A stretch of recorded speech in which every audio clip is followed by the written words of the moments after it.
May the words of my mouth and the meditations of my heart be pleasing in your sight, O God, my rock and my redeemer. Amen. So, as I mentioned in the announcements, today is the first Sunday of Lent. On Wednesday, we gathered together online to contemplate standing at the precipice of this season which is loaded for a lot of people because it's usually about giving up chocolate or going on a diet or trying to bully yourself into being a better version by Easter than you were at Ash Wednesday. And we take a little bit of a different approach here in that it is a time for us to dig deep. This 40 days, 46 days, if you count Holy Week, is a time for us to walk with Jesus towards the end that we know is coming on Good Friday. This story seems like it doesn't end well. There's a pretty gruesome murder part of it. And then we get Easter.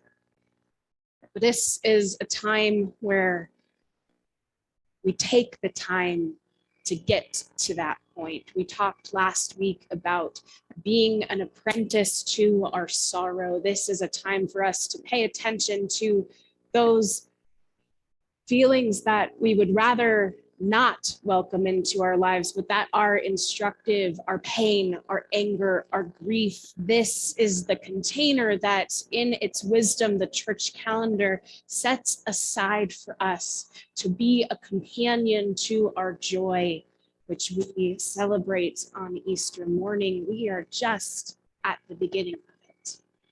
So Claire, the co-pastor, and I, we talked about what we wanted this Lent to be for us.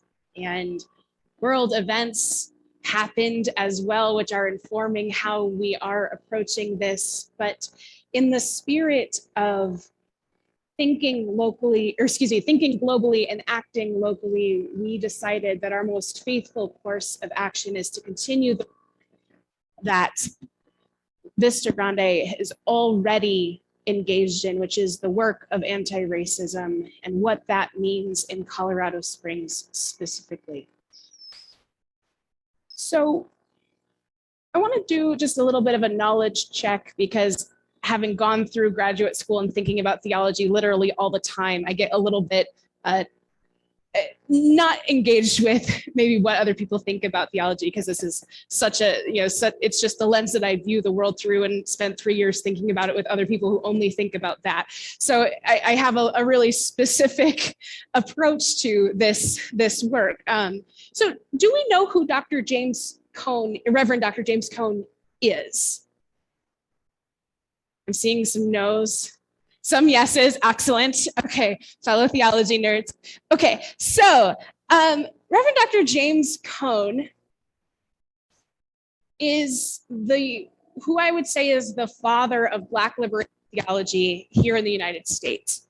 So he started writing in the 60s. 1969 is when his first book came out. Immediately after, he started writing it immediately after Reverend Dr. Martin Luther King Jr. was assassinated. And so he was steeped in the conversation about what white folks usually call the civil rights movement, but what people who were engaged in it call the Southern freedom movement. He was steeped in that. He grew up in Arkansas. He grew up in a lynching state when lynching was still happening. We'll get to whether or not lynching is still happening. Spoiler alert, yes, it is. But he was steeped in Black theology and Black liberation, and is one of the first in academic theology to bring Black liberation, Black religion into the white academy.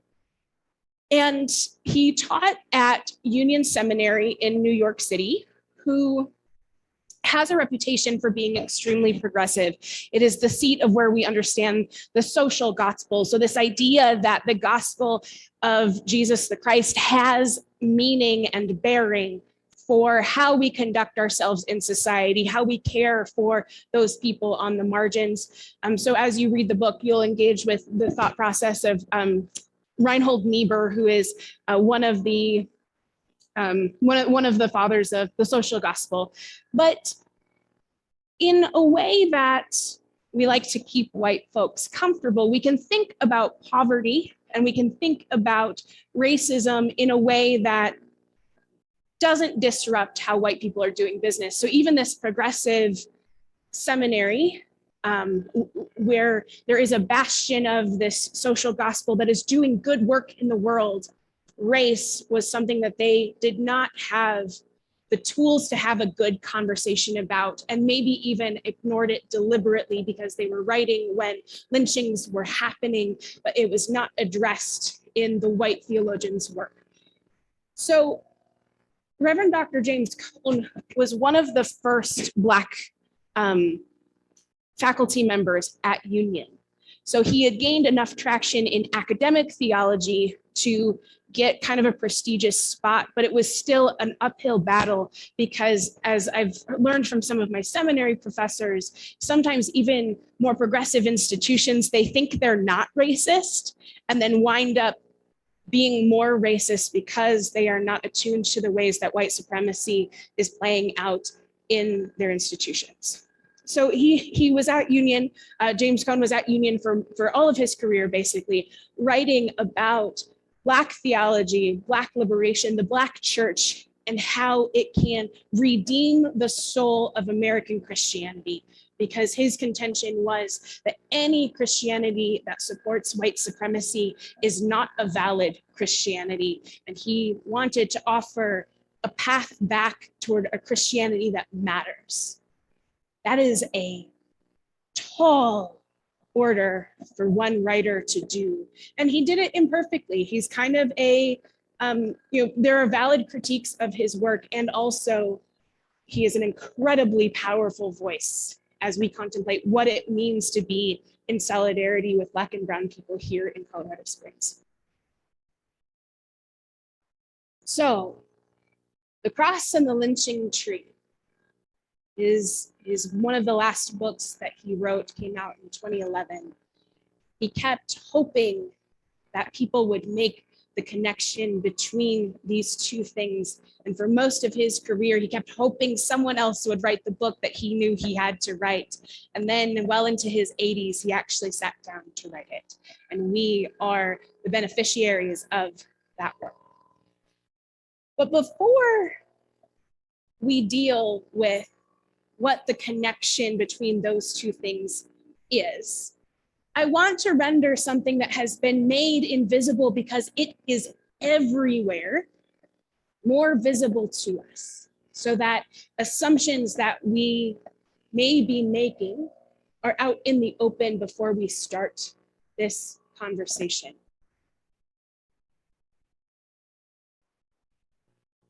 What is this? Yeah, an execution tool.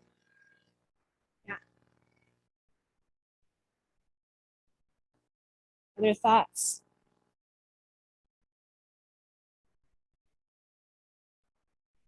We did. We made it a trite little trinket, little gold crosses that we put on and we wear. It is an implement of execution. Yeah, an implement of execution. Absolutely. And terrorism, exactly. An implement of execution that was reserved for the most uppity of people, the people that the state hated the most, that they were the most afraid of and wanted to make the most, the biggest example of, so that people wouldn't follow in their footsteps. This is terror.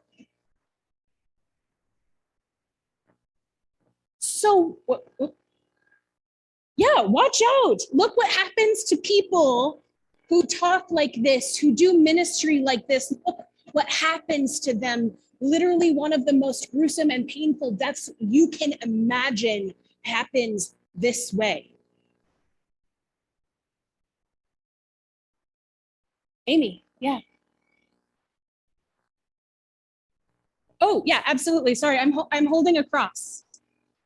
Yeah, my apologies. Carolyn, a symbol of hope. How?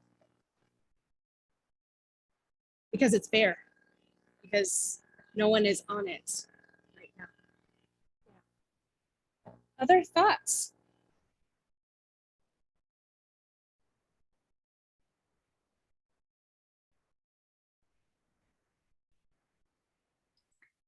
I have a thought. Sure, Cindy, go ahead. So I've always hated this symbol Mhm. because I don't like this thing representing what Christ stands for. I think it was a Roman terrorist act. And it wasn't just Christians they crucified. They crucified all kinds of people that they thought were threatening the Roman Empire. And so Jesus in his persona was just one of millions that were suffering this fate. And I don't think that's a good representation of who we follow. Sure, yeah. Yeah, that is in line with some like Black womanist critiques of this being the symbol of the faith. It's like, you know, representing Black personhood with a noose is the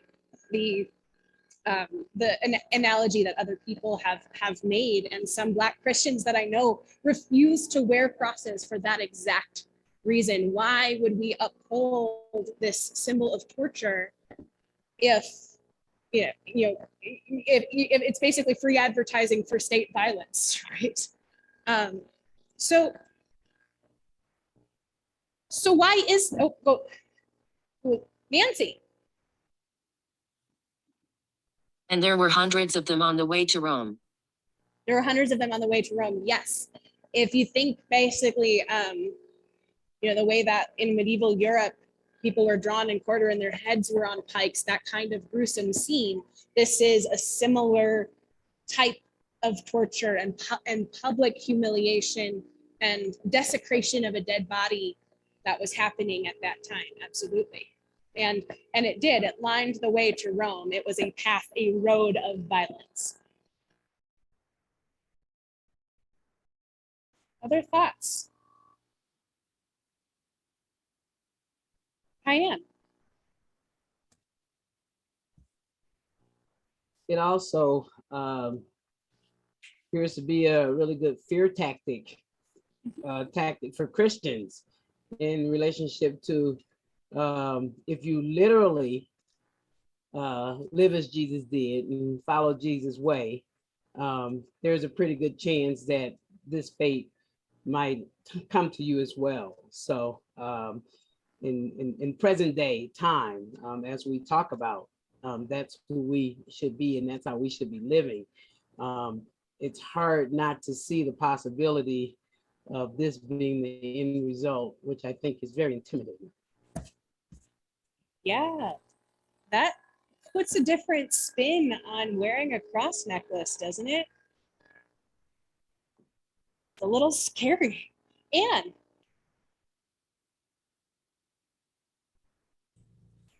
I agree on the fear tactic, particularly. I also associate it with the white supremacist cross burning in front of houses. Right. Yeah, the burning cross. A lot of times this symbol was used by white Christians to justify basically crucifying other people. Losing its context, they become the Roman soldiers doing the torture as opposed to finding relationship and solidarity with the one who was crucified, and yet call themselves Christian. Bend your noodle around that one, how that mental gymnastics, that spiritual gymnastics works. Amanda. Well, given that Romans frequently used it to crucify Jews, I find it just exceptionally ironic in the worst way that that Christian anti-Semitism has used the story of it to continue to persecute Jews over the centuries. Yeah, the anti-Semitic belief that Jews killed Jesus is wild, if you actually look at the gospel witness, and yet this becomes another symbol of, of terror on both sides, both terror from Rome and terror from Christians when Christians ascended to power. Absolutely. Deborah. Well, and how it's used to divide Christians. Because if you don't believe that your salvation comes from someone hanging on a cross, then you're not a Christian. So we're Right. using it in a literal way to, we've collapsed the metaphor, the myth, and all of that to a literalism, that's the dividing line. And just very unfortunate. Yeah. What Claire lovingly calls, or less lovingly calls, blood and guts atonement theology, penal substitutionary atonement, that someone had to pay the cost of our sin, and that somehow it was transmuted into salvation for the world based on this symbol of violence. So, Linda? Linda, go ahead. Okay, I'm just looking at it as if I were looking at a map and not thinking about the symbol we're all just been talking about. It's a crossroads or an intersection, a place where you have to make a decision. Yeah, I like that. Thank you, Linda. Yeah, a place we have to make a decision. Isn't that discipleship? So, given its whole history of terror and violence, how is this a symbol of hope? Is it? Can it be? Okay.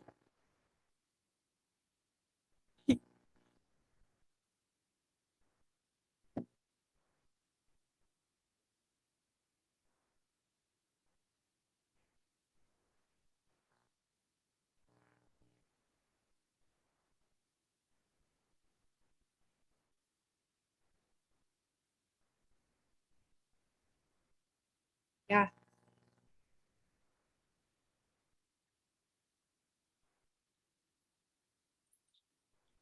Yeah.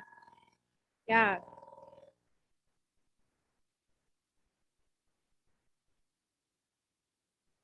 Yeah. And God is in solidarity with all of the critics and those who are rebelling for justice. And the Jesus movement carried on after this gruesome death. And we are the beneficiaries of it. It has been transformed into something else. Death didn't have the last word in it. But yeah, there's that solidarity, that embodied solidarity. Absolutely. How else does it become a symbol of hope?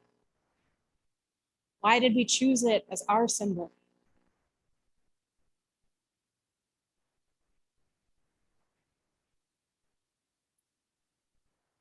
Deborah. Okay, this is not a clear thought, but especially with what's happening in the world. I look at it, some people look at it as life beyond death. I look at it as life beyond life. That what is happening at the time and at this time is so horrible, is so unimaginable, but there is life beyond this moment in time. That's the hope. And it isn't the cross per se, but it's the life that it represented. How he lived and how he was in the world. That even this symbol of torture couldn't extinguish. Cindy, did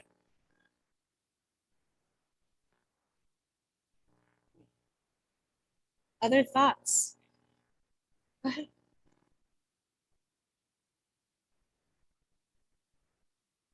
Excellent. Yeah.